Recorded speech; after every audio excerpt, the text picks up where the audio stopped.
Assalamualaikum warahmatullahi wabarakatuh. Saya Rosa Demanda Tanjung dengan NIM 12240 2222391 dari kelas 4B jurusan Bimbingan Konseling Islam. Nah, dalam rangka memenuhi tugas entrepreneur, maka saya akan menjelaskan atau mempresentasikan mengenai pengadaan dan penggunaan modal serta analisis peluang pasar. Nah, hal pertama yang harus kita tahu nih terlebih dahulu ialah apa pengertian dari modal tersebut. Nah, menurut Rianto, besar kecilnya modal akan berpengaruh terhadap perkembangan usaha dalam mencapai pendapatan. Nah, beberapa modal yang dibutuhkan untuk menjalankan suatu bisnis antara lain ialah tekad, pengalaman, keberanian, pengetahuan, networking, serta modal berupa uang. Namun, kebanyakan orang nih terhambat untuk memulai usaha karena mereka sulit untuk mendapatkan modal berupa uang tersebut. Nah, sedangkan dalam Kamus Besar Bahasa Indonesia atau KBBI, modal adalah dana yang bisa digunakan sebagai induk atau pokok untuk berbisnis. Nah, dalam artian lain, modal adalah harta benda, bisa berupa dana maupun barang yang dapat dimanfaatkan untuk menghasilkan sesuatu yang dapat menambah kekayaan dan keuntungan. Setelah kita mengetahui apa tadi itu modal, maka kita juga perlu mengetahui nih apa sih manfaat dari modal tersebut. Nah, tentunya manfaat yang pertama ialah sebagai memulai bisnis atau usaha. Nah, modal ini diperlukan untuk memulai suatu usaha baru ataupun untuk mengembangkan usaha yang sudah ada. Nah, kemudian itu sebagai pemasaran. Modal dapat digunakan untuk strategi pemasaran yang efektif, misalnya seperti pemasangan iklan, promosi, dan kampanye branding. Kemudian itu, modal bisa digunakan sebagai pengembangan infrastruktur. Nah, modal ini dapat digunakan untuk membangun atau meningkatkan infrastruktur fisik, misalnya seperti pabrik ataupun kantor. Kemudian juga bisa digunakan untuk mengembangkan infrastruktur digital, misalnya seperti situs web ataupun sistem IT. Nah, kemudian untuk mengembangkan sumber daya manusianya. Nah, tentunya kita bisa membuka pelatihan untuk karyawan kita agar mengembangkan potensi yang telah dimiliki oleh mereka. Kemudian yaitu untuk sebagai manajemen resiko. Nah, modal dapat berfungsi sebagai buffer dalam menghadapi resiko bisnis yang tak terduga. Nah, dalam kata lain yaitu untuk menghadapi masa-masa sulit seperti misalnya penurunan pasar ataupun perubahan regulasi. Dengan menggunakan modal secara efektif dan efisien ini, maka usaha dapat berkembang dan memperoleh keuntungan yang lebih besar. Selanjutnya, pasti akan timbul pertanyaan, bagaimana cara kita mendapatkan modal usaha tersebut? Nah, hal yang pertama yang bisa kita lakukan ialah dengan mencari investor. Nah, kita dapat bekerja sama nih dengan investor untuk mengembangkan bisnis yang sudah kita miliki. Nah, untuk mendapatkan investor ini, kita bisa mengikuti berbagai pelatihan workshop yang memberikan pelatihan kepada pengusaha dan akses ke modal usaha. Untuk melakukan ini, tentunya kita perlu meyakinkan investor dengan rencana dan penjelasan bisnis yang jelas dan realitas tentunya. Selanjutnya yaitu kita juga bisa dapat memanfaatkan tabungan pribadi yang kita miliki. Tentunya kita harus memikirkan ini secara matang terlebih dahulu. Dan kita juga harus mengetahui apakah sekiranya tabungan yang kita miliki ini cukup atau tidak. Nah, misalnya tidak cukup, maka kita bisa memulainya dengan menyisihkan sekian persen dari gaji yang kita miliki. Nah, jika dirasa sudah cukup nih, maka kita bisa memulai untuk membangun bisnis sendiri. Kemudian yaitu kita juga bisa memanfaatkan bantuan dari pemerintah. Nah, berbagai program pemerintah misalnya seperti kredit usaha rakyat atau KUR dan BLT UMKM. Nah, ini dapat kita gunakan sebagai sumber modal usaha dalam memulai bisnis. Kemudian yaitu kita dapat menjual atau menggadaikan aset yang kita miliki. Hal ini tentunya akan mengorbankan barang yang kita miliki. Nah, maka Perlu untuk diperhatikan jangan sampai kita menjual aset yang penting. Nah, cobalah kita untuk memikirkannya dengan matang terlebih dahulu, barang apa yang sekiranya mungkin untuk kita jual. Dan jika kita tidak memiliki barang yang dapat dijual, maka kita dapat untuk menggadaikannya dengan menjadikannya aset tersebut sebagai jaminan, mungkin dapat menjadi pilihan terbaik selain untuk menjualnya. Nah, tapi hal ini juga tidak bisa disepelekan ya, karena dibutuhkan berbagai perhitungan terkait dana yang didapatkan dan resiko terhadap barang yang akan digadaikan tersebut. Ada beberapa kesalahan dalam mengelola suatu modal usaha. Yang pertama yaitu mempekerjakan terlalu banyak karyawan. Dengan mempekerjakan terlalu banyak karyawan ini, maka dapat meningkatkan yang pertama biaya gaji, biaya perpajakan, dan biaya pengangkutan yang akan meningkatkan biaya operasional dan mengurangi keuntungan bisnis yang kita jalani.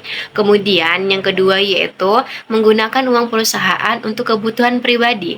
Nah, dengan menggunakan uang perusahaan untuk kebutuhan pribadi, maka dapat meningkatkan biaya operasional dan mengurangi keuntungan bisnis yang kita jalani. Kemudian yang ketiga yaitu tidak melakukan pembukuan. Meski bisnis yang kita jalani ini masih berskala kecil, bukan berarti kita bisa mengabaikan proses pembukuan ini. Bahkan untuk bisnis kecil-kecilan, pembukuan yang sederhana pun sudah cukup untuk mengetahui aliran masuk dan keluar uang dari aktivitas dan transaksi yang telah terjadi. Nah, pada dasarnya pembukuan dibutuhkan untuk mengetahui seperti apa kondisi keuangan bisnis kita. Nah, selain itu juga kita juga bisa mengetahui frekuensi atau volume transaksi penjualan atau jasa yang telah terjadi. Nah, untuk mengetahui beberapa banyak laba yang sudah terkumpul dalam satu periode tertentu. Selanjutnya yaitu kredit usaha awal terlalu besar. Nah, kesalahan dalam mengelola pinjaman berikutnya yang sering dilakukan ialah kita menggunakan dana pinjaman untuk modal awal yang terlalu besar.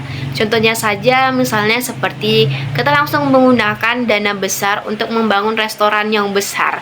Nah, padahal kita bisa nih memulainya dari hal yang kecil terlebih dahulu. Misalnya seperti kita membuka usaha catering kecil-kecilan. Nah, apabila kita langsung menggunakan dana pinjaman untuk modal awal yang besar, maka risiko kredit macet jadi lebih besar karena ada banyak hal yang tak terduga ketika pertama kali mendirikan usaha. Selanjutnya yaitu bagaimana cara mengelola modal usaha bagi pengusaha pemula. Nah, hal pertama yang perlu kita lakukan ialah kita bisa memulai usaha dengan memisahkan antara keuangan untuk bisnis dan juga keuangan untuk pribadi. Nah, hal ini penting buat mencatat pengeluaran dan juga pemasukan bisnis kita. Nah, kemudian kita juga bisa hal ini juga bisa membantu untuk mengelola arus kas dengan baik. Karena itu, kita harus membuat rekening khusus untuk menampung kas keuangan usaha, sehingga tidak tercampur jika suatu saat nanti misalnya terjadi masalah keuangan. Selanjutnya, kita bisa membuat catatan pembukuan keuangan. Nah, hal ini merupakan hal yang sangat penting karena melakukan catatan pembukuan akan membantu kita dalam mengelola dan mengatur modal usaha bisnis yang kita jalani. Nah, dalam mencatat setiap transaksi yang masuk, harus disertai dengan bukti transaksi. Nah, jangan mencatat tanpa adanya bukti, karena ini akan menimbulkan masalah untuk kedepannya nanti. Oleh karena itu, kita harus mencatat segala pengeluaran yang dilakukan, baik itu jumlahnya kecil maupun jumlahnya besar. Nah, kemudian yaitu mengurangi berhutang kepada supplier. Nah, salah satu penyebab sebuah usaha bisnis tidak memiliki umur panjang ialah terlilit hutang terlalu banyak. Nah, kalau kalian atau kalau kita baru saja memulai bisnis, alangkah baiknya untuk tidak meminjam uang bila tidak terlalu diperlukan. Nah, sebaiknya kita bisa mengembangkan usaha bisnis dengan modal yang ada terlebih dahulu. Kalau serasa sudah cukup, baru deh kita melakukan pinjaman ke pihak terpercaya. Pembahasan selanjutnya yaitu mengenai analisis peluang pasar. Nah, Tadi kita telah mengetahui bagaimana cara mengelola modal yang baik, maka kita juga perlu untuk mengetahui bagaimana cara menganalisis peluang pasar bagi bisnis yang kita jalani. Nah, namun sebelum itu, kita harus paham terlebih dahulu apa ini maksud dengan peluang pasar. Nah, peluang pasar dalam entrepreneurship merupakan kesempatan yang muncul dari keadaan yang memungkinkan bagi perusahaan atau bagi pengusaha untuk mengambil tindakan atau strategi yang menguntungkan. Nah, analisis peluang pasar dalam entrepreneurship adalah proses yang digunakan untuk mengidentifikasi dan menilai potensi pasar. Hal ini tentunya bertujuan untuk membangun perusahaan dalam membuat keputusan tentang apakah akan memasuki pasar baru tersebut, apakah tidak. Peluang bisnis dalam entrepreneurship muncul ketika ada kebutuhan di pasar yang belum terpenuhi. Nah, para pengusaha berbakat dapat mengidentifikasi celah di pasar dan menawarkan solusi yang relevan dan inovatif dengan kebutuhan yang terjadi di lapangan. Nah, eksploitasi tren dan perubahan di lingkungan bisnis juga menjadi peluang bisnis bagi seorang pengusaha. Nah, pengusaha yang peka terhadap perubahan dapat melihat peluang di tempat yang mungkin terlewatkan oleh orang lain. Nah, kreativitas dan inovasi juga merupakan inti dari pengembangan peluang bisnis ini. Berikut ada beberapa fungsi dari analisis peluang pasar. Nah, yang pertama yaitu mengidentifikasi potensi pasar. Nah, analisis peluang pasar akan membantu kita dalam menilai seberapa potensialkah pasar bagi suatu produk atau jasa. Nah, hal ini memungkinkan para pelaku bisnis untuk memahami ukuran pasar, nah tingkat pertumbuhan dan segmen pelanggan yang dapat dijangkau. Selanjutnya yaitu mengidentifikasi resiko dan ancaman. Nah, dengan mengetahui adanya potensi resiko, maka para pelaku usaha pun akan lebih siap untuk menghadapinya dan mencari solusinya. Nah, contoh resiko yang biasa mungkin dialami misalnya seperti perubahan tren pasar atau persaingan tinggi antar bisnis. Nah, dengan begini, para pelaku usaha pun dapat memikirkan cara untuk meminimalisir atau mengurangi resiko yang mungkin akan terjadi. Nah, kemudian yaitu menentukan strategi pemasaran yang tepat. Nah, strategi pemasaran merupakan suatu hal yang harus direncanakan dengan baik dan matang agar produk atau jasa dapat dikenalkan oleh banyak konsumen. Selanjutnya yaitu menganalisis kompetitor. Nah, pada umumnya setiap bisnis pasti akan memiliki kompetitor atau pesaing dari luar yang bergelut di dunia bisnis yang sama. Nah, salah satu tujuan analisis peluang usaha ini ialah untuk mengidentifikasi siapa saja kompetitor dari bisnis yang dijalankan.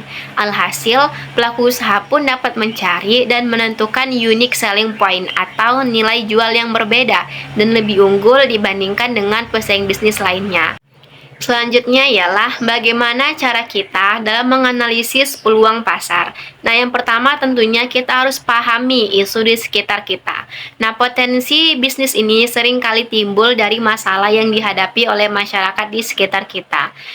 Misalnya, kita bisa melakukan survei atau berinteraksi dengan masyarakat lingkungan sekitar secara langsung untuk mengidentifikasi permasalahan yang mungkin sedang mereka alami. Nah, tidak menutup kemungkinan nih bahwa masalah tersebut bisa menjadi inspirasi bagi kita untuk menciptakan solusi bisnis yang unik. Nah, kadang-kadang permasalahan yang dihadapi oleh masyarakat ini bisa menjadi ide brilian untuk memulai suatu bisnis. Selanjutnya yaitu kita perlu meninjau kompetisi. Nah, kita perlu mengenali lawan bisnis yang kita miliki, kekuatan maupun kelemahan, serta penawaran produk dan layanan yang mereka miliki. Nah, pelajari strategi pemasaran dan posisi mereka di pasar tersebut. Ini dapat membantu kita untuk memahami bagaimana kita dapat membedakan bisnis yang akan kita jalani. Dan kita bisa menawarkan nilai-nilai yang lebih baik daripada yang mereka lakukan. Kemudian kita bisa melakukan analisis SWOT. Analisis SWOT ini dapat membantu kita untuk mengidentifikasi kekuatan, kelemahan, peluang dan ancaman yang sekiranya akan kita jalani dalam dunia bisnis ini. Dalam langkah ini, kita dapat merencanakan bisnis berdasarkan 4 faktor ini. Lakukan analisis SWOT ini dengan objektif. Setelah kita mengenali peluang bisnis melalui faktor-faktor ini, maka kita bisa memanfaatkan secara maksimal dan juga mengatasi kelemahan serta menghadapi ancaman yang mungkin ada ke depannya. Kemudian kita juga bisa menentukan strategi pemasaran. Nah, berdasarkan analisis peluang pasar, kita dapat menentukan strategi pemasaran yang sesuai dengan bisnis yang akan kita jalanin ini. Nah, pahami bagaimana kita akan meluncurkan produk atau layanan dan jangkauan target yang sekiranya akan kita pasarkan dan membangun brand award pada bisnis yang kita miliki. Kemudian kita bisa melakukan uji pasar sebelum meluncurkan bisnis secara penuh. Nah, pertimbangkan melakukan ujian pasar terlebih dahulu. Nah, ujian pasar atau ujian produk atau layanan yang kita miliki ini dapat kita kenalin dulu misalnya kepada masyarakat yang kecil terlebih dahulu. Kemudian kita terima apa kemungkinan yang mereka respon yang mereka berikan kepada kita. Kemudian kita perbaiki pelayanan yang mungkin kita telah berikan tersebut sehingga menjadi lebih baik lagi dan pelanggan semakin puas dengan hasil yang kita miliki. Nah, kemudian mungkin hanya ini yang dapat saya sampaikan, dapat saya jelaskan. Kurang lebihnya saya mohon maaf. Saya ucapkan terima kasih. Wabillahi taufiq wal hidayah. Wassalamualaikum warahmatullahi wabarakatuh.